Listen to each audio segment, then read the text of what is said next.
그때 당시 사장님 뭐 이쪽에 작업하시다가 바로 네, 보셨다는 여기서 얘기죠? 작업하다가 바로 봤어요. 그래서 쉽게 보였죠. 아, 창밖으로 바로 보이는군요. 네, 바로 보이니까. 지난해 6월 심현석 씨 가게가 있는 광주 동구의 학동 4구역 재개발 구역에선 철거 작업이 진행 중이었습니다. 순간 땅이 울리는 굉음이 들리는가 싶더니 건물 앞 6차선 도로로 무너진 건물이 쏟아집니다. 미리 났어요. 건물이 쪼개지는 소리가 여기서 쫙 해갖고 들렸어요. 그러니까는 이제 뒤로 넘어간갑다 그랬어요. 나도. 뒤로 이제 계속 치니까 뒤로 이제 이렇게 쓰러지겠다. 근데 이상하게 앞으로 넘어간 거예요. 엄청난 양의 잔해는 당시 도로 위에 정차돼 있던 시내버스를 그대로 덮칩니다. 건물이 덮친 버스의 뒤쪽은 천장과 바닥이 붙을 정도로 파손이 심한 걸 확인할 수 있습니다. 영화의 한 장면처럼 한 30초? 먼지가 뿌여, 그렇게 먼지 많이 나올 줄 몰랐어요. 먼지 뿌였고 여기 안 보여요. 그 영화의 그 미스 한 장면처럼 코앞에서 이거 안 보여요. 그래갖고는 상황은 어떻게 되는지 몰랐죠. 근데 이제 그 먼지가 이제 서서히 거쳐지면서 딱 봤더니 빨리 이제 사람들 거기서 이제 버스에서 이제 꺼내놨는데 다 피투성이고. 이 사고로 버스를 타고 있던 승객 9명이 희생되고 8명이 중상을 입습니다.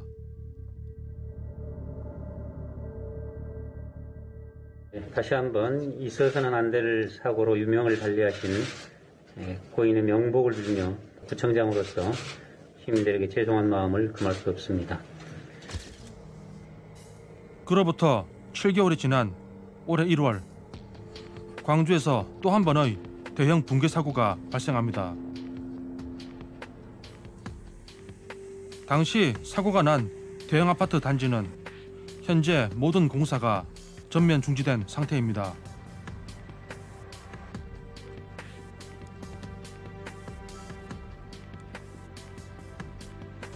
공사가 전전되니까 현장 소음 데시벨도 당쳐놨네. 한때 수백 명의 인력이 일하던 현장은 지나다니는 사람마저 없어서인지 시간이 멈춘 듯합니다. 사고 후 수개월이 지났지만 상흔은 여전한 듯 보였습니다.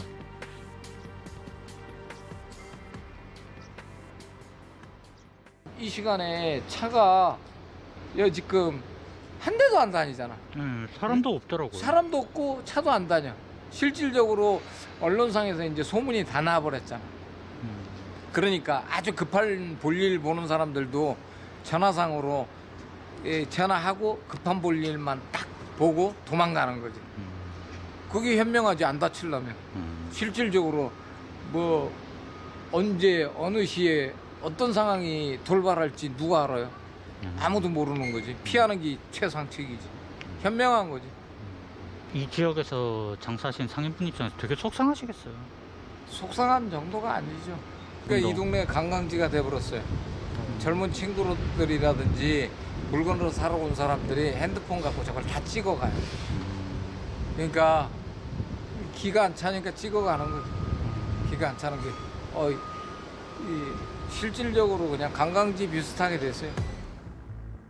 지난 1월 11일 39층 옥상에서 콘크리트 타설 중이었던 이 건물의 외벽이 무너져 내립니다.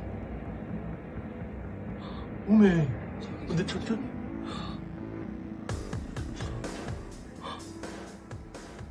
사고 난 날 저는 가게 안에가 있었어요. 그 저는 제 눈으로 이제 사고를 직접 눈으로 몸으로 느끼고 겪은 사람인데 이게 지금도 그러니까 이 사고 후에 어떤 그 이렇게 막혀 있는 공간이나 아니면 높은 공간이나 이렇게 올라가려면은 가슴이 벌렁벌렁하더라고. 이게 그게 이제 이렇게 뭐 의학적으로 얘기하는 뭐 트라우마인가 어쩐가는 모르겠는데 믿을 수 없는, 아니 믿고 싶지 않은 붕괴 사고. 건물 최상층인 38층부터 23층까지 16개 층이 흔적도 없이 사라지며 작업자 6명의 연락이 두절됩니다.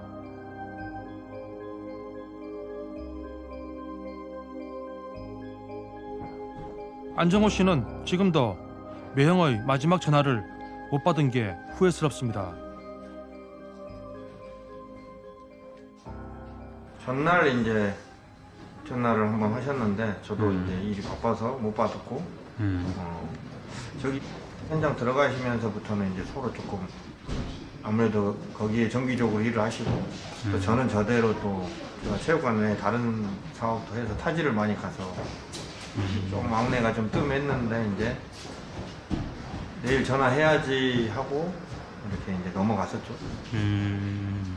이제 다음날 그 연락을 받아서 황당했죠. 안 씨가 고등학교 시절 만난 매형은 원래 운동으로 맺어진 사제지간이었습니다. 특전사 부사관 출신인 매형은 운영하던 합기도장 은퇴 후 건설 소방설비업체 직원으로 취업합니다.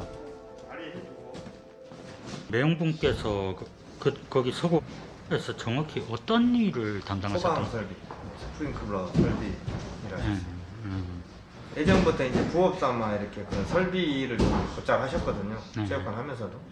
근데 이제 은퇴하시고 본격적으로 하면서 소규모 공사 현장 이런 데 가서 했는데 또 그 작년에 조금 또 현장에서 좀 사고를 좀 당하셔서 3개월 정도 치료하고 몸을 추스린 다음에 이제 새롭게 간 현장인데 대기업 현장이니까 아무래도 이제 저런 데서 일하면 또 자부심도 있고 또 월급도 많이 받으니까 뭐 그런 부분에서 좀 여유가 생겼고 저도 뭐 힘들게 살면서 그나마 스승님이 또 누나네가 좀 그렇게 되니까 좋게 생각했죠. 실종 소식을 듣고 그 즉시 현장에 도착한 안 씨. 눈앞에 펼쳐진 광경에 할 말을 잃었다는데요. 피를 말리는 수색 작업이 이어졌습니다. 당시 안정호 씨를 비롯한 피해자 가족들은 매일같이 현장을 지켰는데요. 기다림에 비해 수색은 더디게만 했습니다. 광주 서부의 아파트 붕괴 사고는 발생한 지 2주가 넘었습니다만 아직도 5분의 근로자를 온전히 찾지 못하고 있는 상황입니다.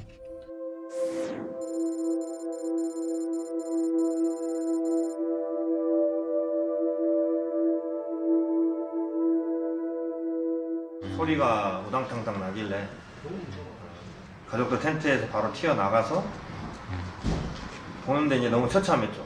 거기를 그 현장을 한 30m 정도 되는데 가까이 걸어가는데 이제 다리에 힘이 풀려서 정신이 아찔해지더라고요. 저는 속으로 또 죽었겠구나. 그럼 저 안에 한 80여 명이 작업하고 있었거든요. 소방하고 인력들이. 다행히 이제 소방에서 미리 알고 다 대피를 했다 해서 이제 숨이 쉬어졌죠. 정말 그 순간만 생각하면 지금도 제가 현기증이 납니다. 그때가 저는 제일 힘들었던 것 같아요.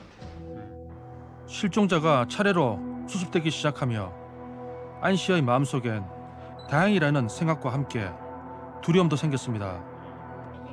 바로 마지막까지 현장에 홀로 남게 되는 것입니다. 사고 25일째를 맞던 2월 4일 안 씨의 매형이 수습됩니다. 실종자 중 4번째였습니다. 대부분이 발견된 가족들이 뭐 세월호 때도 그랬지만 처음에 발견이 되면 내 가족이었으면 하다가 이제 발견이 되면 사망한 걸로 나오면 대부분 이제 사망하신 걸로 이렇게 수습이 되니까 이제 그때 되면 아니었으면 하는 거지. 그래서 이제 신원 확인이나 이런 부분에서 뭐 좀 나름 일희희비하게 되고 그랬습니다. 붕괴 사고로 매몰됐던 6명이 모두 수습되기까지 걸린 시간은 29일.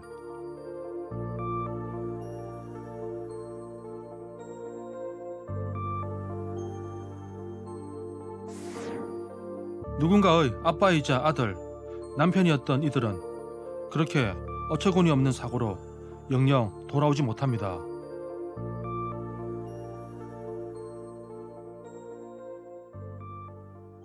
아직도 배영이 안 계시다는 게 안 믿겨지실 때가 좀 많을 듯도 합니다. 그렇죠. 뭐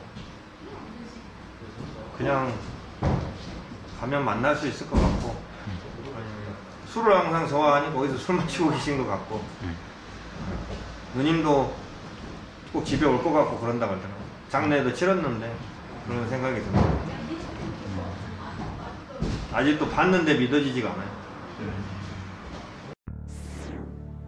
17명의 사상자를 낸 광주 동구 붕괴사고와 6명의 목숨을 앗아간 서구 붕괴사고. 두 사건은 큰 인명피해를 남겼다는 점 외에 또 하나의 공통점이 있습니다.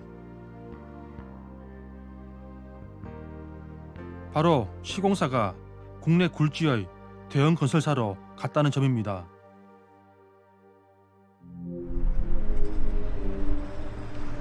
국내 건설 시장은 글로벌 시장에서 앞서가고 있는 것으로 평가받고 있습니다.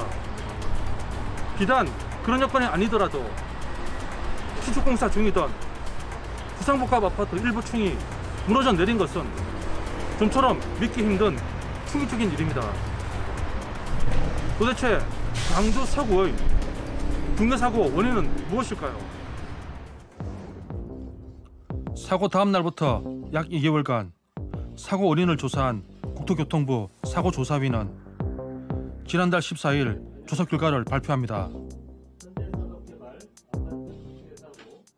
사고조사위가 지목한 사고 원인은 크게 3가지입니다. 애초 기본 설계 도면에는 39층과 38층 사이에 슬래브가 이중 구조로 되어 있습니다.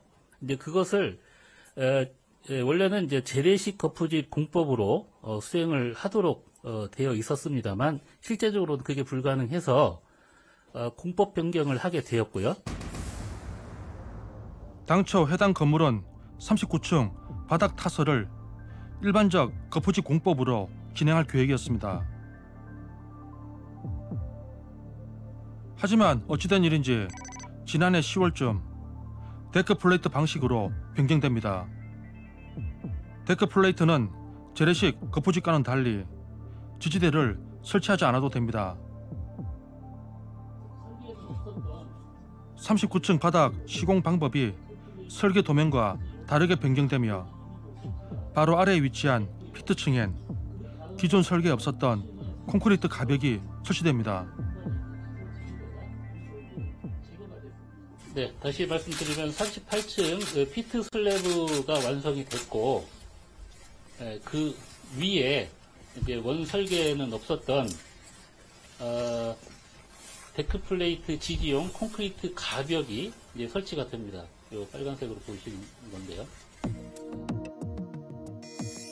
이 선택은 피트층 바닥 슬래브 작용 하중이 설계보다 약 2.24배 증가하는 결과로 이어지는데요. 하중도 중앙부로 집중됩니다.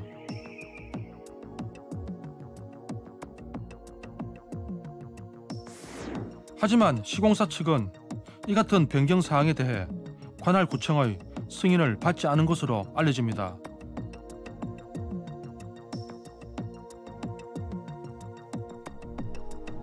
설비층의 하부, 그러니까 36층에서 38층까지 아래 3개층 가설 지지대, 즉 동바리도 조기에 철거된 걸로 확인됩니다.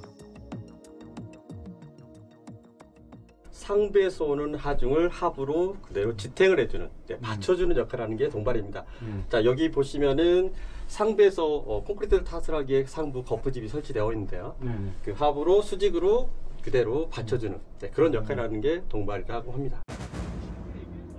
국가건설기준센터 표준 시방서에 따르면 고층 건물의 경우 아래로 최소 3개층에 동바리를 설치해야 합니다. 콘크리트가 완전히 붙기 전까지 위층의 무게를 버텨야 해서입니다. 네, 지금 이제 정상적인 시공 상황이 되겠고요. 자, 여기 같은 경우는 사고 현장의 모습이 되겠습니다. 그래서 정상적으로는 동발의 3개층, 하부층에 3개층이 있어야 되는데 지금의 경우는 가벽을 추가로 설치했는데도 불구하고 네, 동바리가 없습니다. 네. 정상적으로는 이 부분에 추가적으로 이렇게 있고 연달아서 하중이 전달이 되니까 이런 형태로 돼야 되는데 이게 없어지다 보니까 이런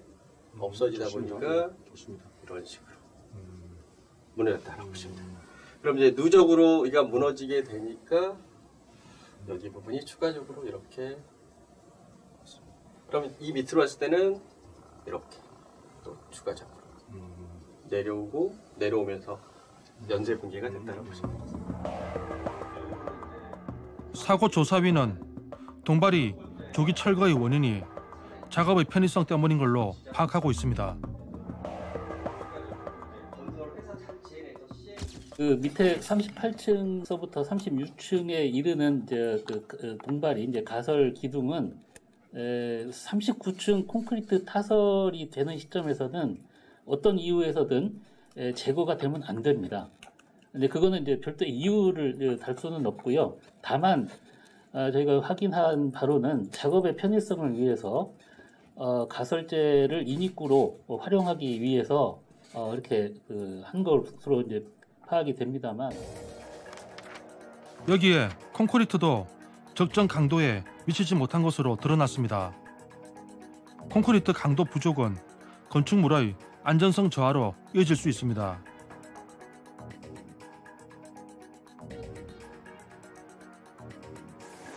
상황이 이런데도 공사 감리 기능은 잠자고 있었습니다. 원래 감리만 제대로 돼도 과정에서 이게 점검되고 다시 그 교정이 이루어질 수 있는 건데 이게 지금 작동이 안 된 거잖아요, 제대로. 감리는 이제 발주자를 대신해서 시공 이제 과정이 이제 설계 부서대로 잘 진행되고 있는지. 그렇죠. 예, 품질 관리는 꼼꼼하게 되고 있는지. 예. 그래서 그걸 절차적으로는 공정 간에 이제 그 공정을 다 확인을 하고 다음 후속 공정이 이루어지기 전에 그걸 검측하고 승인해주는 이제 역할을 하고 있는 거예요. 근데 그런데 이제 그런 것들이 좀 세부적인 이제 검측 사항들이 좀 누락이 됐고, 요번에 그 사고의 그 큰 원인이 됐었던 그 동바리가 이제 빠져 있는지, 이제 그런 빠져 있으면 이걸 다시 중지를 시키고 시정을 시켜서 이렇게 해야 되는데 이제 그런 것이 없이 이제 후속 공정을 승인을 해줬기 때문에 이제 사고의 원인이 그냥 그대로 방치가 됐었던 거죠.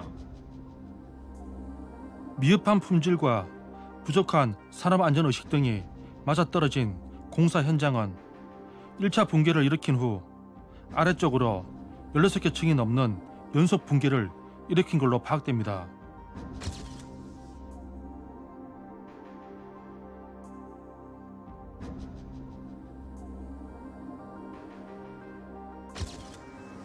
마치 부실의 총집합체 같았던 이번 사고. 그런데 서구 붕괴 사고와 마치 쌍둥이처럼 닮은 사건이 있었습니다.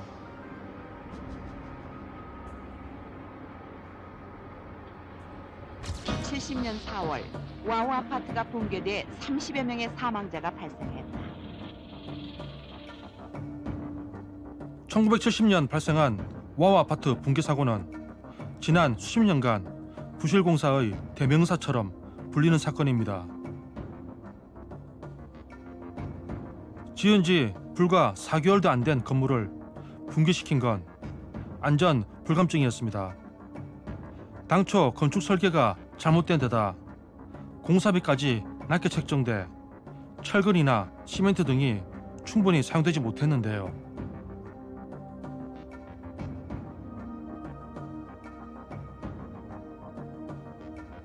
시공사는 공사기간 단축을 위해 무리하게 공사를 진행합니다.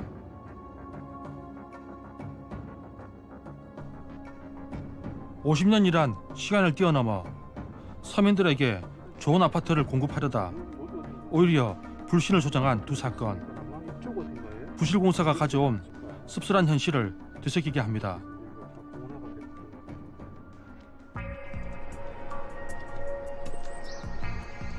공사 과정과 관리 곳곳에서 불법과 부실이 확인된 이번 사고는 와우 아파트 붕괴 사고에 이은 최악의 부실 시공 사례로 꼽힐 전망입니다. 그런데 주변 상인들은 이번 사고가 예견된 것이었다며 시공사와 지자체의 안전 불감증을 간접 원인으로 주목하고 있습니다. 광주의 한 대형 문구상가. 25년째 한자리에서 대형 문구점을 운영하고 있다는 사장님. 이 가게는 사장님 부부가 애지중지 키워낸 알토란 같은 곳입니다. 아, 여기 보니까 규모도 크고 해가지고 손님도 많이 오셨을 것 같은데요. 네, 원래는. 굉장히 많이 와요. 그리고 5월달 어린이 그 나이 근처나 뭐 3월, 4월 신학기 때는 거의 매출이 많아요. 이제. 어린이날을 앞둔 대목 시즌이지만 올해는 이야기가 다릅니다.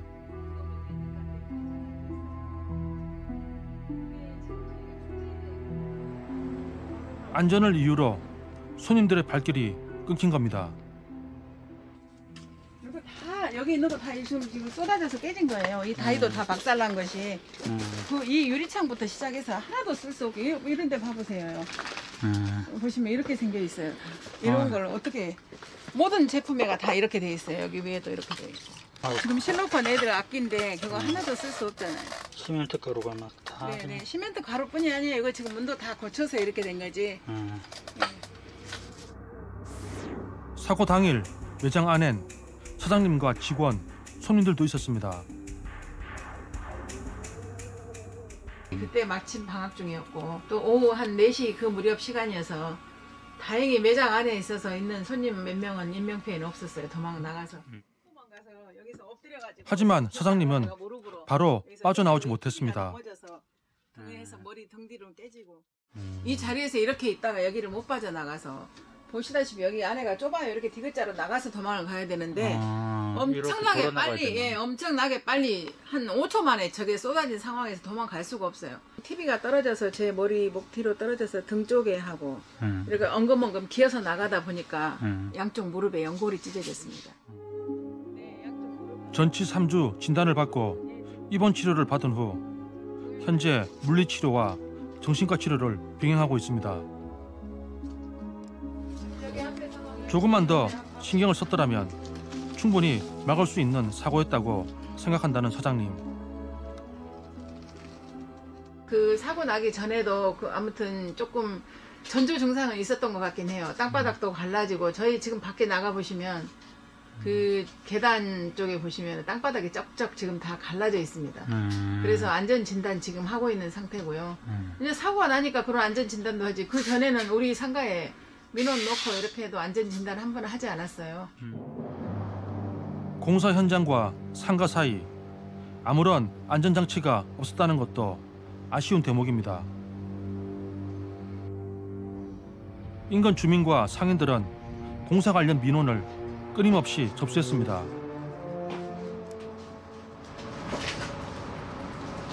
아직 보니까 서류가 엄청 많은데 이게 무슨 서류인가요? 이게 지금 저희가 서구청에 뭐 피해 관련해가지고 어떤 서류들입니다. 민원 서류들. 전화 민원까지 합치면 112블록 1000건 이상 될 겁니다. 그러니까 지금 민원 넣은 거 언뜻 봐서도 지금 페이지 수도 꽤 되지 않습니까 이게? 그렇죠. 건설업을 하는 박태준 씨는 기본도 지키지 않고 진행되는 공사 현장 모습을 직접 촬영해서 민원을 넣었지만 조치를 취해준 사람은 없었습니다. 레미콘 탓을 뭐 우천시 레미콘을 탓을 한다든지 장마철에도 항시 했으니까 레미콘을 그래서 기본적인 어떤 기초적인 어떤 시방서 부분에 지켜져야 되지 않고 전혀 했으니까요. 불법과 부실에 대해서 방조한다라는 것은 관리 감독만 제대로 됐으면 이런 일이 있었겠습니까? 일어날 수가 없었죠. 미연에 다 방지할 수 있었습니다. 이것은. 피해 보상이 마무리되지 않은 지금 피해 보상 관련해서도 뭐 딱히 뭐 정해진 건 네, 정해진 건 없어요. 개미 한 마리 없이 이렇게 손님 하나도 안 오게끔 자기들이 만들었으면 책임을 져줘야 될 거 아니에요. 근데 그런 보상 얘기는 아예 꺼내지도 않고. 앞으로의 이런 정상 영업을 위해서 필요한 대책 어떤 걸 좀 요구하고 계십니까 지금? 일단 저희 상가 건물 정밀안전인단 요청하고 있는데 저희가 할 수 있는 게 일단 없습니다. 그러니까 우리가 지금 억울하게 생각하는 게 저희가 할 수 있는 게 아무것도 없는 상태에서 막연하게 기다려야 되고 통보만 기다리고 있고 언제 처리가 될 수 있을지도 막연하고요. 그러니까 이런 부분들 때문에 저희 답답함을 토로하고 있는 겁니다. 모두에게 큰 상처만 남긴 그날, 그 고통은 지금까지도 현재 진행형입니다. 정부는 시공사에 대한 법정 최고 수위의 징계를 예고한 데 이어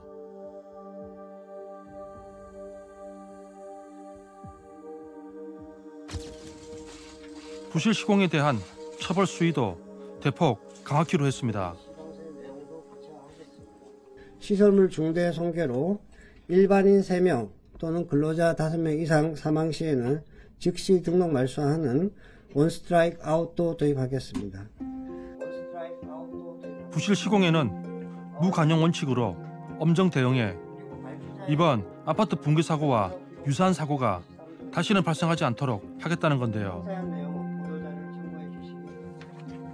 이달까지 대책과 관련된 법률 개정안을 모두 발의한 후 연내에 개정 완료한다는 계획입니다.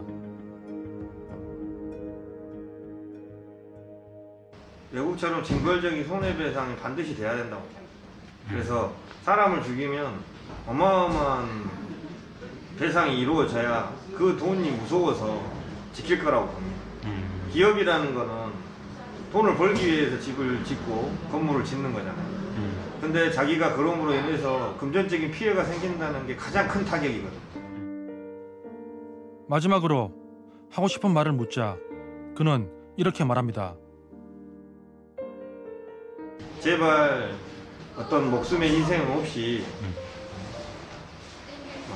살아갈 수 있는 세상이 좀 되었으면 좋겠어요. 우리가 살고 있는 이 건물, 아파트 다 빚으로 지어진 거잖아. 사람의 희생의 빚으로. 그런 부분이 세상에 좀 더 알려져서 또 사람들이 좀 느껴서 좀 변했으면 좋겠어요. 인재는 사람에 의해서 일어나는 재난입니다. 바꾸어 얘기하면 사람이 어떻게 하느냐에 따라서 얼마든지 미리 막을 수 있다는 얘기입니다. 우리 사회의 여전한 부주의와 안전 불감증을 이대로 방치해서는 안 됩니다. 다시 한번 이번 사고로 인해서 고인이 되신 분들께 깊은 애도를 표합니다.